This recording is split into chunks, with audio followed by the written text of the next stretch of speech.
Ya. Bismillahirrahmanirrahim. Assalamualaikum warahmatullahi wabarakatuh. Syukur kepada Ilahi kerana dengan izinnya dapat kita bersua kali ini di dalam satu forum ilmiah bagi membincangkan berkenaan salah satu isu yang berlaku di dalam bidang teknologi pada masa ini. Sebelum itu, saya ingin mengalukan kehadiran tuan-puan pada majlis kita pada hari ini. Semoga kita semua akan memperoleh manfaat yang berguna daripada forum ini, insya-Allah. Okey, tajuk forum kita pada hari ini berkisah mengenai isu mengenai etika dan peradaban dalam penggunaan ICT yang berfokuskan kepada pengaruh penggunaan ICT pada zaman ini. Sebagai pembuka bicara, izinkan saya menyampaikan serangkap pantun. Pergi ke Ipoh membawa ketupat, membawa bersama keropok roka. Teknologi maklumat banyak manfaat, mari bincangkan buruk baiknya. Tanpa melengahkan masa lagi, saya ingin memperkenalkan 3 orang ahli panel yang tidak asing lagi. Baiklah, di sebelah kanan saya, ahli panel yang pertama, Saudara Tuan Ageng Pangestu. Saudara Ageng Pangestu merupakan guru pakar IT di sebuah sekolah kebangsaan Tok Uban. Beliau telah berkhidmat lebih kurang 3 tahun di dalam bidang perguruan. Selamat datang saya ucapkan. Terima kasih. Seterusnya ahli panel kedua, Segak dan Tampan. Saudara yang berhormat, Tuan Azhar. Saudara Azhar merupakan pengarah pelajaran negeri Selangor. Beliau telah berkhidmat di Jabatan Pelajaran Negeri selama 5 tahun. Selamat datang kami ucapkan. Terima kasih pengurusi majlis.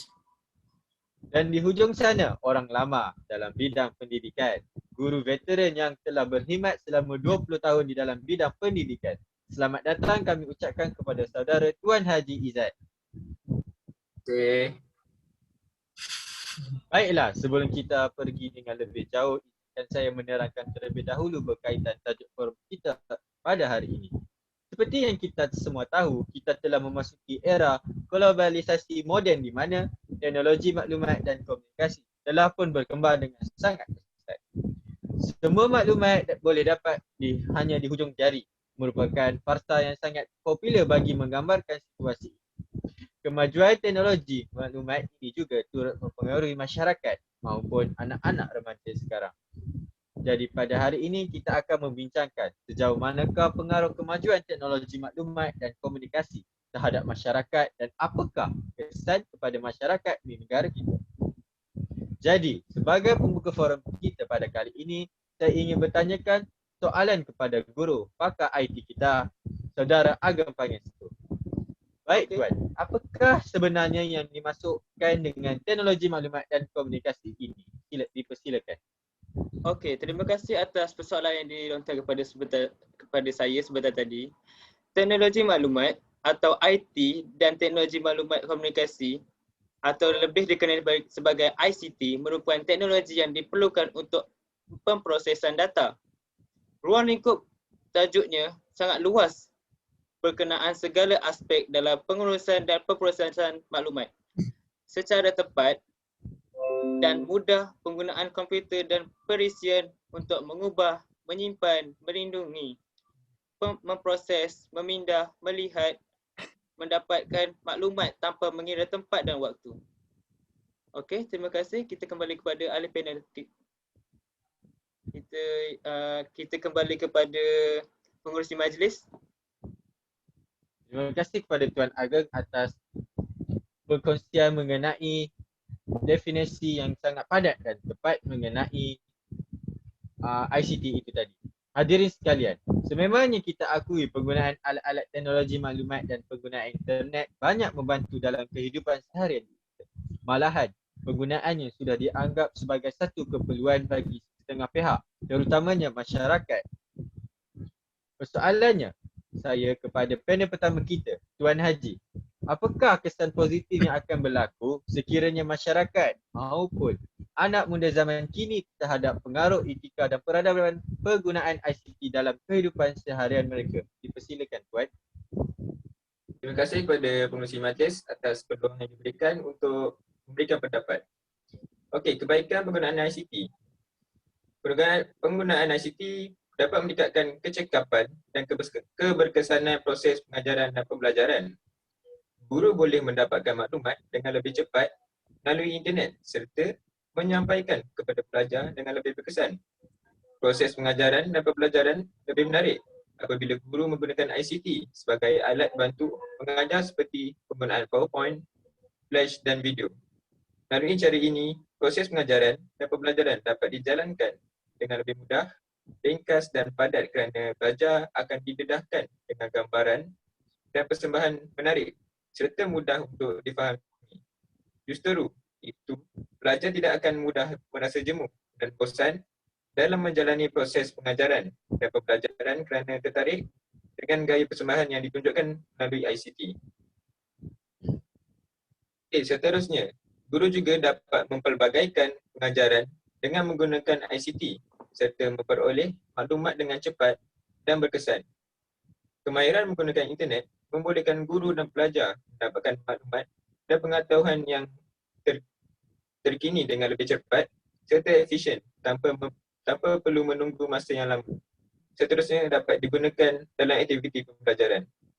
Guru dapat melakukan pelbagai aktiviti dengan menggunakan ICT yang akan menarik minat pelajar untuk melibatkan diri secara aktif semasa proses pengajaran dan pembelajaran.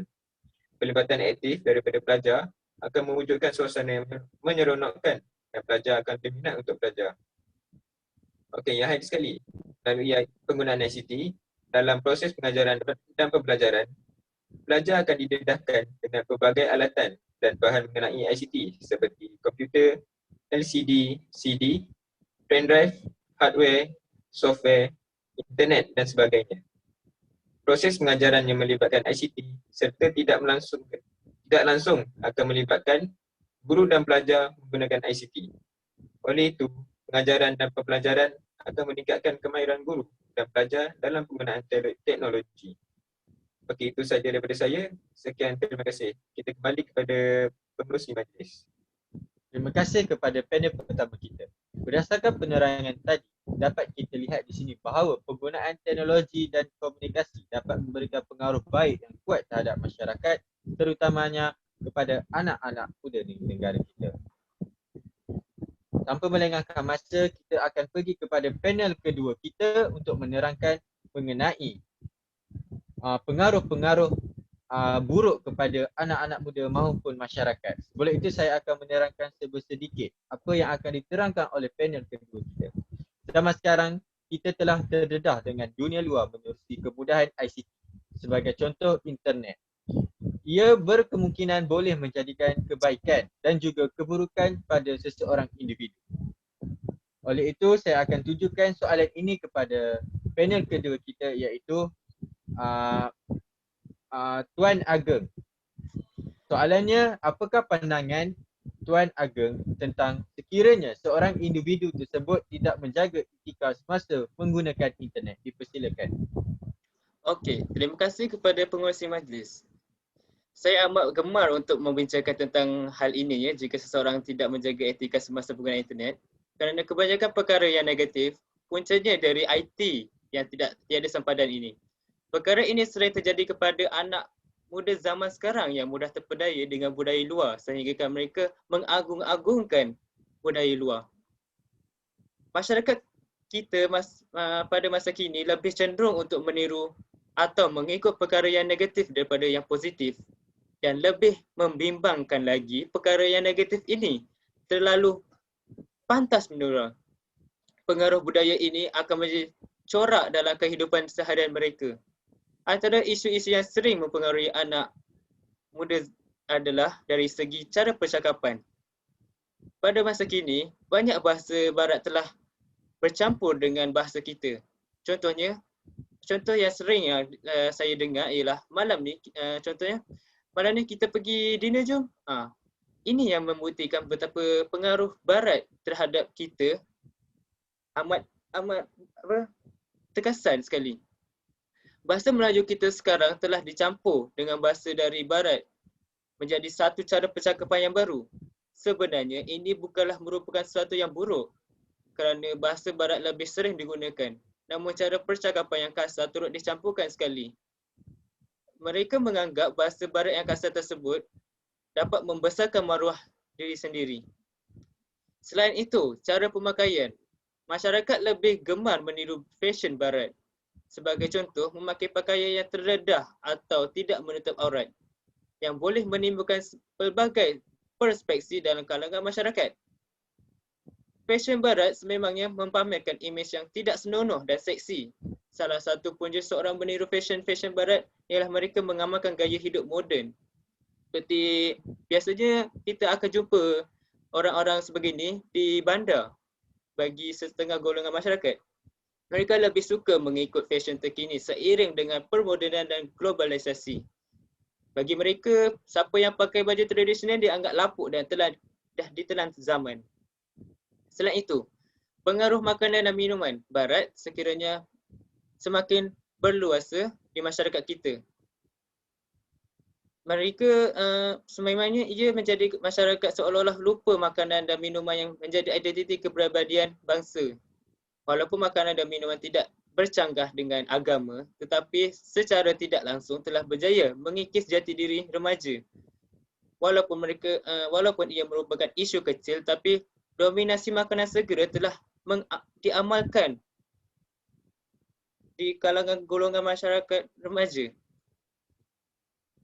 Mereka mendapatkan pelbagai jenama makanan di mana-mana bandar dari negara kita seperti McDonald, KFC, Pizza Hut. Remaja merasakan pengambilan makanan dan minuman segera merupakan salah satu lambang cara hidup yang moden.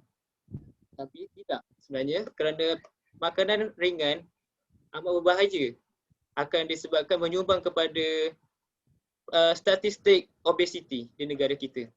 Di samping itu, pergaulan bebas. Terdapat beberapa faktor yang menjadi penyebab masalah pergaulan bebas dalam kalangan anak muda di negeri kita. Salah satunya ialah pengaruh daripada cerita Hollywood seperti cerita Juliet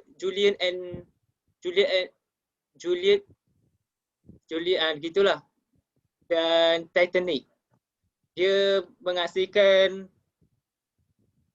perkara yang tidak senonoh yang antara lelaki dan perempuan melakukan hubungan intim tanpa ikatan yang sah, atau istilahnya kita maksiat, melakukan maksiat. Keadaan seperti ini akan menyebabkan remaja yang menonton tayangan ini akan ingin mencubanya dengan rakan yang berlainan jantina mahupun dengan sesama jantina. Ini amat berbahaya je untuk anak-anak zaman kita. Selain itu, masalah pergaulan bebas ini sering menurun kerana adanya pengaruh daripada anak-anak muda yang pernah menuntut di perantauan dan mereka membawa pulang budaya barat dan mempraktikkan apabila pulang ke tanah air kita. Okey, itu saja daripada saya. Nah, kita kembali kepada pengerusi majlis. Terima kasih kepada panel kedua mengenai perkongsian pengaruh penggunaan ICT terhadap masyarakat dari pelbagai segi aspek dan contoh yang sungguh menarik kita dapat di situ. Okey, tanpa melengahkan masa juga, kita teruskan dengan langkah-langkah yang akan diterangkan oleh Cikgu Azhad. Soalannya, pada pandangan Cikgu Azhad, sebagai orang lama dalam bidang teknologi, apakah langkah-langkah yang perlu diambil bagi mengatasi masalah penggunaan teknologi maklumat dan komunikasi ini? Dan siapakah yang perlu memainkan peranan penting bagi mengatasi masalah tersebut? Dipersilakan Cikgu Azhad. Okey, terima kasih pengurusi majlis. Okey, cara mengatasinya ada 3. Yang pertama dari segi agama, yang kedua peranan ibu bapa, yang ketiga peranan kerajaan. Dalam era globalisasi ini, tindakan yang kejahatan yang mendorong kita membayar mahal untuk melindungi kita dari segala bentuk kejahatan teknologi perkembangan, kerana kita tidak mungkin memprediksi dan di mana tindak kejahatan itu terjadi. Sebaiknya kita harus mengatasi masalah ini agar tidak menanggungi lagi dengan mengaplikasikan langkah-langkah yang lebih berkesan perlu diambil oleh semua pihak untuk menghapuskan masalah tersebut. Kita pergi ke peranan yang pertama. Peranan dari segi agama. Agama merupakan senjata yang mampu membantu mereka mengelakkan diri daripada bersifat negatif. Agama Hindu merupakan agama tertua di dunia. Agama ini memaparkan evolusi pemikiran manusia dari satu zaman ke satu zaman. Bagi penganut agama Hindu, karma yang berkaitan kelahiran semula ditentukan oleh tindakan individu dalam kewujudan sebelum ini. Kamus secara amnya menerangkan bahawa perbuatan baik atau jahat seseorang akan menentukan kelahiran seterusnya. Sememangnya, perbuatan negatif seperti menonton pornografi, mempakan bank dan sebagainya membawakan dosa seseorang. Oleh itu, setiap penganut Hindu akan berusaha mencapai moksha dengan mengelakkan perbuatan dosa dan menambahkan pahala. Peranan utama untuk mengatasi masalah perkembangan teknologi iaitu ICT ialah memberi didikan agama kepada anak-anak. Oleh hal yang demikian, ibu bapa haruslah memberi didikan agama kepada anak-anak sejak dari kecil lagi. Ibarat melutuh bulu, biarlah dari rebungnya. Oleh itu, ibu bapa yang memberi didikan agama kepada anak-anak biarlah cukup untuk melahirkan modal insan yang baik. Di samping itu, ada juga keluarga yang makmur dari segi ekonomi tetapi mufli dari nilai keagamaannya. Hal ini demikian kerana remaja kini terjemah dengan kesan-kesan negatif. Menurut diisi agama Hindu, mengatakan bahawa ibu bapa haruslah mencurahkan ilmu agama kepada anak-anak mereka kerana itu merupakan benteng untuk arus modernisasi kini. Cara langkah-langkah yang kedua ialah peranan ibu bapa. Ibu bapa haruslah memainkan peranan penting dalam masalah tersebut. Mereka haruslah sentiasa mengawasi anak-anak saat mereka sedang menonton televisyen dan melakukan akses internet. Ibu bapa dalam memberi perhatian dan membimbing anak-anak dalam pelajaran dan permainan perlu dipertingkatkan. Bila anak-anak sudah berlebihan menggunakan komputer, maka ibu bapa segera mengelakkan perbuatan tersebut dan memberi ketergantungan dengan memberikan pembelajaran yang menarik bagi anak-anak. Hal ini dapat menghindari anak-anak untuk menonton atau mengakses segala sesuatu berhubungan dengan pornografi dan kekerasan yang dapat menghancurkan moral seseorang. Selain itu, ibu bapa haruslah meletakkan komputer di ruang tamu rumah. Bila komputer berada di ruang keluarga, keluasan untuk melanggar peraturan pun terbatal kerana ada anggota keluarga yang lalu lalang. Hal ini demikian kerana ibu bapa sentiasa dapat memerhatikan anak-anaknya. Ibu bapa perlu mengadakan waktu untuk bermain komputer sehingga anak sudah mampu mengatur waktu dengan lebih baik. Langkah-langkah yang akhir sekali adalah peranan kerajaan. Kerajaan perlu memberikan peranan yang amat penting dalam isu ini. Kerajaan haruslah mendorong untuk menggunakan software filter. Sekarang terdapat software yang menyerangi situs phishing, judi, pornografi dan lain-lain lagi. Hal ini demikian kerana kerajaan haruslah mengumumkan dan memperkenalkan peraturan itu.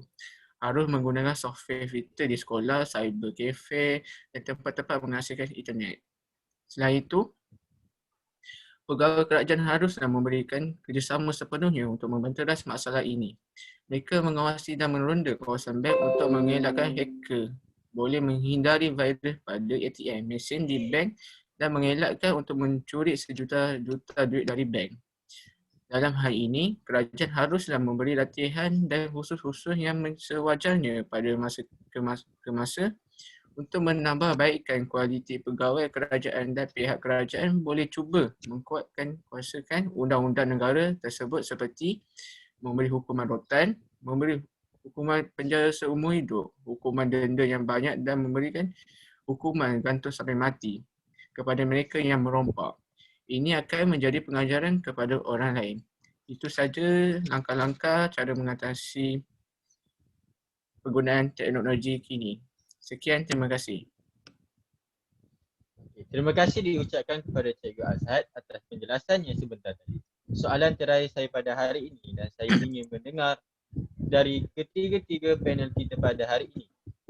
Berikan sedikit rumusan berkaitan pengaruh penggunaan teknologi, maklumat dan komunikasi terhadap masyarakat, terutamanya anak-anak muda pada zaman kini di negara kita. Kita mulakan dengan panel pertama iaitu Tuan Aga. Persilakan. Okey. Kesimpulan daripada hujah saya tadi, internet merupakan media massa berteknologi yang mendatangkan keburukan sekiranya disalahgunakan. Ibu bapa harus berganding usaha dan tenaga dengan pihak berkuasa untuk memantau anak-anak mereka yang sering melayari internet. Lantas, anak-anak mereka tidak mudah terjerumus ke dalam lembah kejahatan. Sekiranya internet dapat digunakan dengan sebaik-baiknya, pastilah masyarakat kita dapat berfikir secara saintifik dan berminda kelas pertama. Seperti mana diungkapkan oleh Imam Al-Bukhari, ilmu itu ibarat benih yang tumbuh mekar jika dibaca dengan baik. Internet ibarat madu, maka janganlah tukarkan menjadi hempedu. Okey, terima kasih. Itu daripada saya. Terima kasih kepada Tuan Ageng atas rumusan yang diberikan. Oleh itu kita boleh dengan itu kita pergi pula kepada panel yang kedua untuk memberikan rumusannya. Dipersilakan. Okay, terima kasih Majlis. Okay, saya nak kongsi sedikit sebanyak tentang rumusan mengenai perkongsian saya sebentar tadi. Okey, teknologi maklumat dan komunikasi yang amat penting dalam pendidikan yang semakin maju pada masa kini, di mana pelajar lebih berminat untuk melihat benda-benda yang boleh bergerak dan berwarna-warni. Tidak dapat dinafikan lagi, sudah menjadi lumrah kehidupan manusia tertarik pada benda-benda yang menarik. Melalui pendidikan teknologi maklumat dan komunikasi dalam pendidikan akan dapat memotivasikan murid dalam pembelajaran, di mana pelajar lebih bermotivasi untuk belajar dengan menggunakan medium yang baharu. Selain daripada itu, melalui teknologi maklumat juga dapat menarik minat dan perhatian murid terhadap pengajaran yang disampaikan oleh guru semasa berada dalam kelas dan dapat memberi impak yang positif terhadap kefahaman murid terhadap isi pelajaran yang disampaikan oleh guru. Di samping itu, melalui teknologi maklumat yang disampaikan lebih jelas dan mudah difahami oleh pelajar kerana lebih jelas dan tidak mengelirukan pelajar tentang isi pelajaran. Selain itu, teknologi maklumat juga membenarkan keadaan pembelajaran yang lebih aktif di mana pembelajaran berlaku dalam persekitaran multimedia bagi membolehkan pelajar membina pengetahuan dalam pelbagai orientasi yang sesuai dengan gaya dan keperluan kognitif mereka. Tidak dapat dinafikan lagi, teknologi maklumat amat penting untuk mengintegrasikan pendidikan yang lebih menarik minat murid dan pengetahuan mereka terhadap pembelajaran pada masa kini yang semakin maju bersesuaian dengan peredaran zaman. Okay, itu sahaja dari saya. Kita kembali kepada pengurusi majlis. Terima kasih kepada panel kedua iaitu Tuan Haji Izzat. Kita pergi ke panel yang terakhir iaitu Cikgu Azhad untuk berikan rumusan sedikit tentang hujah-hujah yang diberikan tadi. Silakan. Terima kasih pengurusi majlis. Okey, kita boleh buat rumusan dari segi semua ni. Perkembangan teknologi merupakan satu fenomena yang tidak dapat disangka kepentingannya. Perkembangan teknologi ini semakin popular dan canggih yang digunakan dalam pelbagai aspek kehidupan masa kini. Dunia pendidikan juga tidak terkecuali merasa bahang ledakan teknologi yang semakin maju ke hadapan. Perkembangan teknologi haruslah diterima pakai dan diaplikasikan ke tahap mana ia menyumbangkan kepada keperluan serta misi dan visi institusi. Oleh yang demikian, cabaran perkembangan teknologi dalam era globalisasi harus disahut pada hari ini dan untuk masa hadapan kerana perkembangan teknologi amat penting terutamanya dalam bidang pendidikan. Selain itu, segala usaha memperkembangkan teknologi harus terus dikekalkan serta sumber yang sedia ada diaplikasikan ke tahap maksimum yang mungkin agar mendapat kelebihan dari persaingan antara pihak tempatan atau antarabangsa. Itu saja rumusan dari saya. Balik ke pengurusi majlis balik. Terima kasih diucapkan kepada Cikgu Azhad atas penjelasan yang sebentar tadi. Terima kasih juga diucapkan kepada ketiga ahli panel kita pada hari ini kerana sudi hadir dan sudi menyuarakan pendapat masing-masing. Moga apa yang kita dapat hari ini memberikan sedikit pencerahan dan input yang bermanfaat kepada kita. Nampaknya masa amat mencuburi kita. Jadi sedikit rumusan yang dapat kita buat pada hari ini ialah ICT atau teknologi maklumat bukanlah sesuatu yang baru atau asing lagi dalam kehidupan seharian. Begitu juga di dalam penggunaan harian kita. Namun ianya masih lagi boleh dikategorikan sebagai salah satu cabaran yang perlu dihadapi oleh para ibu bapa maupun masyarakat. Yang pasti, kita tak akan dapat lari daripada peredaran kemajuan dan globalisasi dunia yang semakin berkembang pesat. Justeru, sebagai pendukung falsafah pendidikan negara, ibu bapa maupun masyarakat adalah bersiap sedia bagi menghadapi cabaran. Baiklah, sebelum kami mengundur diri, terimalah serangkap pantun dan indah daripada saya. Tuailah padi antara masak, esok jangan layu-layuan. Intailah kami antara masak, esok jangan rindu-rinduan. Salam hormat, sehingga kita bertemu lagi. Akhir kata, orang putih, orang Pakistan. Terima kasih. Syukran jazilan. Wabillahi taufiq wa hidayah. Assalamualaikum warahmatullahi wabarakatuh. Terima kasih. Take 1, 2, 3.